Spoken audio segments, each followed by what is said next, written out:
Unpopular opinion, being a man has to be one of the most difficult things in this world, because when I hear some of the requests that women have and how they can contradict themselves, I get confused. It's like, I don't need you to be too sensitive, but how dare you not share your feelings and your emotions with me? I need you to be a good leader, but understand that I won't be following you and I won't be listening to you, and you can't lead me anywhere. But be a good leader. Be strong and show a level of vulnerability, but not too much, because then strength and vulnerability cannot coexist together, because now I'm gonna think that you're weak. I want you to be truthful and honest, but not too truthful to where you telling me the truth about me, and now I gotta feel some type of way towards you, because you're supposed to be on my side at all points in times. Read my mind, but don't you dare assume that you know what I'm thinking. Meet my needs, even though I'm not going to tell you what my needs are all the time, but I expect for you to just know somehow. Be financially stable, but make sure you have a whole bunch of time, even though it takes time to make money.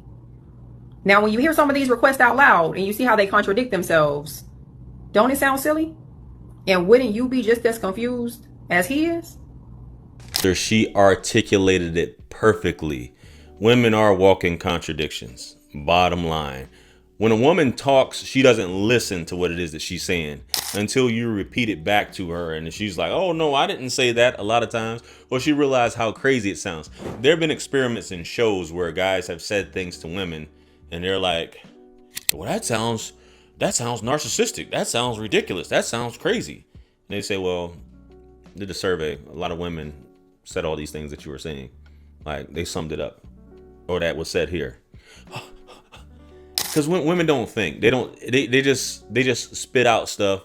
It's an echo chamber, what they heard other women saying and what they think is politically correct. Right? So let me tell you guys a cheat code, right? If she really likes you, none of this stuff matters, guys. If she likes you, none of this stuff matters. All that stuff she's talking about, it goes out the window. You know, she'll do anything for the guy she likes. Chris Brown. Again, I use the whole Chris Brown analogy. But yeah, don't assume you know what I'm thinking. I need a wealthy man, but I need him to be available at all times. He needs to be texting me. He needs to be giving me attention. He doesn't need to be giving me too much attention because he's needy. You know, I want him to send me stuff, but if he sends me stuff, he's a creep. If he does it on the first date, then something's wrong. Y'all ladies, that's why I always say what a woman says and what she emotionally responds to is two separate things. Of course you would be confused when you do stuff for women. What's that whole thing about, remember White Men Can't Jump? Remember that movie?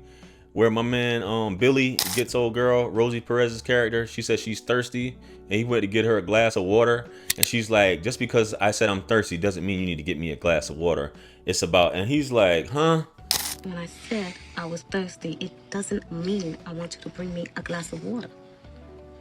You know what I'm saying? Women claim that they're great communicators, but women are some of the worst communicators.